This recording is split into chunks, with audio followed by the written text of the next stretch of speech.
Today we are going to read the chapter number 5, that is coal and petroleum. यानी कोल किस तरह से बनता है और पेट्रोलियम किस तरह से बनता है, ये क्या होते हैं, कैसे निकलते हैं, ठीक है, अर्थ में से या सी में से, वो सारी डिटेल्स हम इनके बारे में पढ़ेंगे और ये कौन से टाइप ऑफ रिसोर्सेज हैं।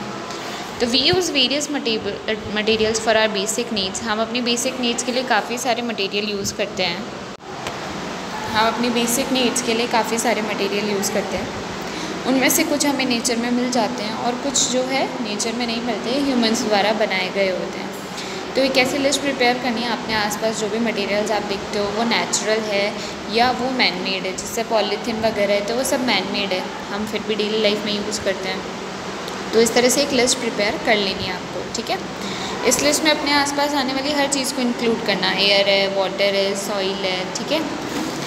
तो जितनी भी चीज़ें जो नेचर से मिली होती है हमें, उन्हें हम क्या कहते हैं, नेचुरल रिसोर्सेज, ठीक है। तो ये चीज़ आप अंडरलाइन कर लेना कि जो भी चीज़ें हमें नेचर से मिली होती है उन्हें हम क्या कहते हैं, नेचुरल रिसोर्सेज कहते हैं।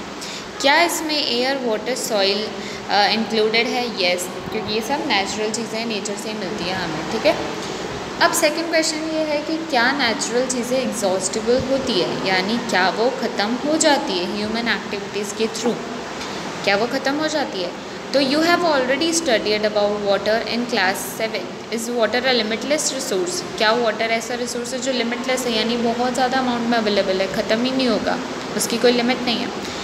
In the light of availability of various resources, तो ऐसे रिसोर्सेज जो हमें अवेलेबल हो जाते हैं हर बार या हमेशा लाइफ टाइम के लिए अवेलेबल रहेंगे, या कोई रिसोर्सेज ऐसे हैं जो हमें अवेलेबल नहीं रहेंगे, तो उसके बेसिस पे है जो है हमने रिसोर्सेज को 2 पार्ट्स में डिवाइड किया है, ठीक है। तो उस बेसिस पे किस काइंड ऑफ क्लासिफिकेशन में ये लोग हैं। फर्स्ट है inexhaustible natural resources and second है एग्जॉस्टिबल। इनएग्जॉस्टिबल मीन्स जो इनएग्जॉस्ट यानी कभी ख़त्म ना हो, एग्जॉस्ट ना हो, ठीक है। तो ये रिसोर्सेज कैसे हैं, अनलिमिटेड क्वांटिटी में प्रेजेंट है अपने नेचर में, ठीक है। ये पूरे पैराग्राफ दोनों ही अंडरलाइन कर लेना है आपको यहाँ तक। तो इनएग्जॉस्टिबल रिसोर्सेज बहुत अनलिमिटेड क्वांटिटी में है, यानी कभी ख़त्म नहीं होंगे। ऐसे हैं जैसे एयर कभी ख़त्म नहीं होगी, ठीक है। ऑक्सीजन का लेवल ज़रूर कम ज़्यादा हो सकता है, ये CO2 का बढ़ सकता है, बट एयर जो है वो तो हमेशा अवेलेबल रहेगा ही। सनलाइट है, सूरज की रोशनी, सोलर पैनल्स वगैरह, मतलब ये जो है हमेशा यूज़ आएंगे, ठीक है, क्योंकि हम सोलर एनर्जी को कभी ख़त्म नहीं होगी सोलर एनर्जी, तो हम हमेशा यूज़ कर पाएंगे। तो ह्यूमन एक्टिविटीज़ के थ्रू ये रिसोर्सेज कभी भी ख़त्म नहीं होंगे, इसलिए कैसे रिसोर्सेज है, इनएग्जॉस्टिबल नेचुरल रिसोर्सेज। और ध्यान रखना नेचुरल है, जो नेचर में अपने आप मिलते हैं। सेकेंड है एग्जॉस्टिबल नेचुरल रिसोर्सेज। ये रिसोर्सेज हमारे पास लिमिटेड टाइम पीरियड के लिए अवेलेबल है, ठीक है। They can be exhausted by human activities, और ये जो है ह्यूमन एक्टिविटीज़ है, यानी हमारी जो एक्टिविटीज़ है यूज़ करने की जो टेंडेंसी है, उसकी वजह से ये एक टाइम पे आके एग्जॉस्ट हो सकते हैं, ख़त्म हो सकते हैं, ठीक है। एग्जाम्पल्स कौन से हो गए इन रिसोर्सेज के? फॉरेस्ट है, वाइल्ड लाइफ यानी पेड़ पौधे ऑब्वियसली ख़त्म हो सकते हैं, अगर हम सारे पेड़ यूज़ कर लेंगे तो सीड्स बचेंगे नहीं या न्यू ट्रीज़ ग्रो नहीं हो पाएंगे। वाइल्ड लाइफ है, अगर हमने एनिमल्स को उनके स्किन वगैरह या फ्लैश के लिए, मीट के लिए, इन सब चीज़ों के लिए यूज़ किया तो वो एक टाइम के बाद वो मर जाएंगे, उनकी पॉपुलेशन कम हो जाएगी, तो जाहिर सी बात है दोबारा नहीं आ सकते वो अर्थ पे।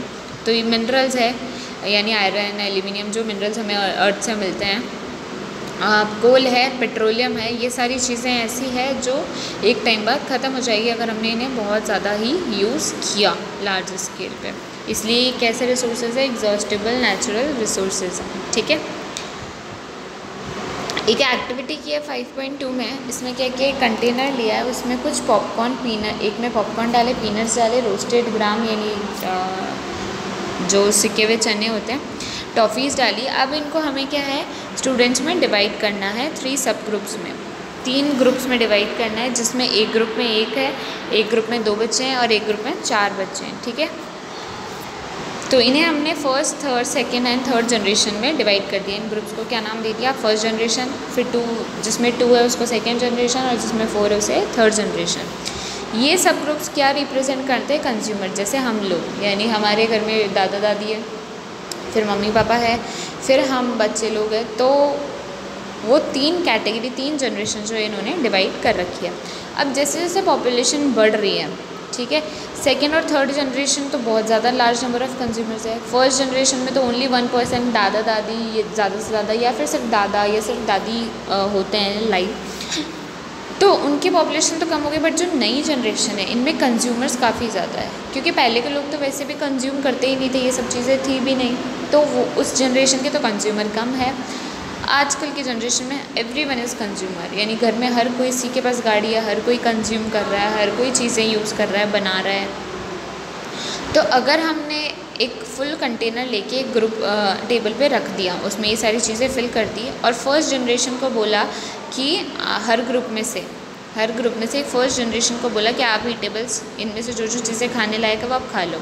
फिर हमने सेकंड जनरेशन को बोला, और इसी तरह से हमने थर्ड जनरेशन को भी बोला। फिर हमने ऑब्ज़र्व किया कि फर्स्ट जनरेशन के लेने के बाद, सेकंड जनरेशन के लेने के बाद, थर्ड जनरेशन के लिए तो बहुत कम चीज़ें बच गई, ठीक है। तो क्या पता थर्ड जनरेशन के आते आते चीज़ें ख़त्म ही हो गई हो, बची ना हो, किसी ने लालच के मारे सेकंड जनरेशन में ज़्यादा यूज़ कर लिया। तो इस तरह से आने वाली जनरेशन के लिए, थर्ड जनरेशन के लिए तो प्रोडक्ट बचता ही नहीं है, ठीक है। तो वो प्रोडक्ट बचेगा ही नहीं। इसी तरह से अपनी ये रिसोर्सेज होते हैं, यानी कोल, पेट्रोलियम वगैरह जो है, अगर फर्स्ट जनरेशन ने यूज़ किया, फिर सेकंड ने भी यूज़ किया, तो क्या पता आने वाली नेक्स्ट जनरेशन्स के लिए वो चीज़ें बचे ही ना एज ए रिसोर्स, ठीक है। तो इसकी वजह से क्या है, हमें इस एक्टिविटी से ये पता चलता है कि रिसोर्सेज जो है एग्जॉस्टेबल है, ख़त्म हो जाएंगे एक टाइम बाद, तो हमें थोड़ा थोड़ा करके नेक्स्ट जनरेशन के बचाने के लिए थोड़ा यूज़ करना चाहिए, लिमिटेड अमाउंट में, जितना नेसेसरी है उतना ही, ठीक है। अब अपन पढ़ते हैं इन दिस चैप्टर, यहाँ से रीड कर रहा हूँ मैं।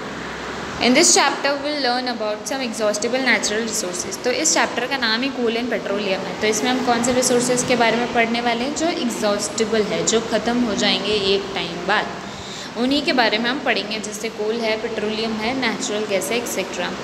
ये अब बनते कैसे हैं?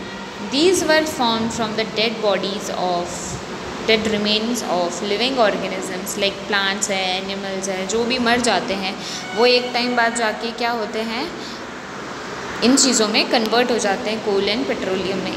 और इसीलिए हम इन्हें क्या कहते हैं, फॉसिल फ्यूल्स। फॉसिल मीन्स जो पुराने बचे हुए रिमेन्स होते हैं, जैसे अभी डायनासोर के कई अवशेष मिलते हैं, उन अवशेष को ही हम फॉसिल्स कहते हैं। उन फॉसिल्स को स्टडी किया जाता है, तब जाके हमें पता चलता है कि हाँ इतने सालों पहले डायनासोर्स वगैरह हुआ करते थे, इस शेप के हुआ करते थे, इस साइज़ के हुआ करते थे, क्योंकि उनके पैरों के साइज़ मिलते हैं, कहीं ना कहीं निशान मिलते हैं, एक्सेट्रा एक्सेट्रा। तो वो चीज़ें क्या है, फॉसिल्स हैं। तो फॉसिल्स क्या होते हैं, जो रिमेन्स, कुछ चीज़ें बच जाती हैं डेड ऑर्गेनिजम्स की या ठीक है प्लांट्स या एनिमल्स की, उन अवशेष से ये बनते हैं फॉसिल फ्यूल्स, यानी वो कन्वर्ट हो जाते हैं किसमें, फ्यूल्स में, ठीक है। इसलिए उन्हें क्या कहा जाता है, फॉसिल फ्यूल्स कहा जाता है। तो सबसे पहला फॉसिल फ्यूल हम पढ़ते हैं जो कि अपना कोल है, ठीक है, कोयला। इसके बारे में आप सब लोग जानते हो, वैसे तो यूज़ भी करते हैं। बट कोल को हमने कैसे देखा है, as it is hard as stone and it's black in colour, black colour का होता है, ठीक है। Coal is one of the fuels used to cook food. पहले के ज़माने में तो कोयले से ही वो लोग सारी चीज़ें बनाया करते थे, चूल्हा भी इसी से जलाया करते थे। अर्लियर इट वॉज यूज, इसके अलावा पहले रेलवे इंजन्स, यानी रेलवेज़ में, ट्रेन्स वगैरह में जो यूज़ किया जाता था कोयले को ट्रेन चलाने के लिए, क्योंकि उस कोयले से जो हीट में जब उसको गर्म करते हैं तो उससे जो स्टीम निकलती है, उस स्टीम से वो इंजन रन करता था, ठीक है। It is also use in thermal power plants में भी यूज़ करते हैं, जहाँ हीट को इस्तेमाल करके, किसी भी चीज़ की हीट हो, तो वो ज़रूरी नहीं कोयले की हो, बट किसी भी चीज़ की हीट को इस्तेमाल करके अगर हम इलेक्ट्रिसिटी बनाते हैं तो वो क्या होता है, थर्मल पावर प्लांट। यानी थर्मल वर्ड का मीनिंग ही क्या होता है, heat. Coal is also use as a fuel in various industries. Coal जो है वो बहुत सारी इंडस्ट्रीज़ में काम आता है, कुछ ना कुछ प्रोडक्ट्स बनते रहते हैं, और कोल से इटसेल्फ बहुत सारी चीज़ें बनती है, बहुत सारे प्रोडक्ट्स बनते हैं, डामर है या कोल गैस है, एक्सेट्रा एक्सेट्रा। उसके बारे में भी पढ़ेंगे अपन आगे। नेक्स्ट है स्टोरी ऑफ कोल, यानी कोल की क्या स्टोरी, किस तरह से कोल बनता है। About 300 million years ago, the earth has dense forest and low-lying wetland areas, यानी 300 मिलियन, 1 मिलियन में 10 लाख होता है। 300 मिलियन ईयर्स अगो, इतने साल पहले क्या था, अर्थ काफ़ी घना जंगल था, ऑलमोस्ट, इतने सारे बिल्डिंग्स वगैरह थोड़ी ना थे पहले। तो वो लो लाइंग एरियाज़ जो थे वहाँ पे क्या होता है, नेचुरल प्रोसेस होते हैं, कुछ फ्लड्स आ जाती है, ड्रॉट्स आ जाते हैं, अर्थक्वेक्स आ जाते हैं, ठीक है। तो अर्थक्वेक्स की वजह से, फ्लड्स की वजह से वो जंगल क्या है, घने के घने जंगल ही पानी में सबमर्ज्ड हो गए, या अर्थक्वेक की वजह से वो ज़मीन के अंदर चले गए। तो अंदर जाने के बाद तो जाहिर सी बात है वो उस तरह से सर्वाइव नहीं कर पाएंगे, वो तो डेड होंगे एक टाइम पे। तो वो डेड हो जाने की वजह से काफ़ी सालों तक अर्थ के अंदर रहने से उनमें काफ़ी हीट, अर्थ के अंदर बहुत हीट है, नीचे जाते हैं जैसे अपन, तो उस हीट और उस टेम्परेचर की वजह से, उस प्रेशर की वजह से जो वहाँ हवा का दबाव होता है उसकी वजह से डेड प्लांट्स क्या होते हैं या एनिमल्स क्या होते हैं, धीरे धीरे कोल में कन्वर्ट होना स्टार्ट हो जाते हैं, ठीक है। तो अंडर हाई प्रेशर ये पूरा प्रोसीजर आपको ध्यान रखना है कि किस तरह से जो है कोल बनता है, ठीक है। ये पूरा ही इम्पॉर्टेंट है यहाँ तक। तो under high pressure and high temperature, बहुत ज़्यादा हाई प्रेशर और हाई टेम्परेचर की वजह से क्या होता है, डेड प्लांट्स किस में बदल जाते हैं, धीरे धीरे कोल में बदल जाते हैं। As coal contains mainly carbon, और कोल में क्या होता है, सिर्फ कार्बन होता है, इसलिए इस प्रोसेस को, इस कोल के बनने के प्रोसेस को हम क्या कहते हैं, कार्बनाइजेशन, क्योंकि कोल क्या है, एक फॉर्म ऑफ कार्बन है, ठीक है। कार्बन का ही एक फॉर्म होता है कोयला, इसलिए इस प्रोसेस को हम क्या कहते हैं, कार्बनाइजेशन। तो समझ में आया किस तरह से ये कोल में बदलती चीज़ें, वो किसी नेचुरल प्रोसेस के थ्रू अर्थ के अंदर चली जाती है और वहाँ पे काफ़ी ज़्यादा टेम्परेचर और प्रेशर होने की वजह से, इतना दबाव पड़ने की वजह से वो धीरे धीरे किस में कन्वर्ट हो जाते हैं, कोल में। तो इसको काफ़ी मिलियंस ऑफ ईयर्स लगते हैं, ठीक है, मिलियंस ऑफ ईयर्स लगते हैं कोल को बनने में। तो इसीलिए कोल क्या है, एक एग्जॉस्टिबल नेचुरल रिसोर्स, क्योंकि बनने में तो लाखों साल लगेंगे, मान लो 10 लाख साल लग रहे हैं या 1 लाख साल लग रहा है बनने में, और यूज़ हम 100-200 सालों में ही यूज़ करके ख़त्म कर देंगे। तो दोबारा 800 सालों के जो बचे हुए ईयर्स होंगे, जो अपने 80-90,000 ईयर्स होंगे, उनमें क्या होगा, कोल नहीं रहेगा हमारे पास यूज़ करने के लिए, ठीक है, ख़त्म हो जाएगा, क्योंकि एग्जॉस्टेबल है, ठीक है, क्योंकि बनने में बहुत ज़्यादा टाइम लगता है और यूज़ करने में काफ़ी कम टाइम लगता है, इसलिए हमें धीरे धीरे यूज़ करना है, उसे लाखों सालों तक चलाना है, ताकि वो सबके लिए अवेलेबल रहे एज अ रिसोर्स, ठीक है। तो ये था, और इसको भी हम फॉसिल फ्यूल्स ही बोलेंगे, क्योंकि ये भी डेड प्लांट्स और एनिमल्स के फॉसिल से ही जो है बन के आया है, एज अ फ्यूल यूज़ होगा, तो फॉसिल फ्यूल कहेंगे इसको भी हम। नेक्स्ट क्लास में अपन पढ़ेंगे कि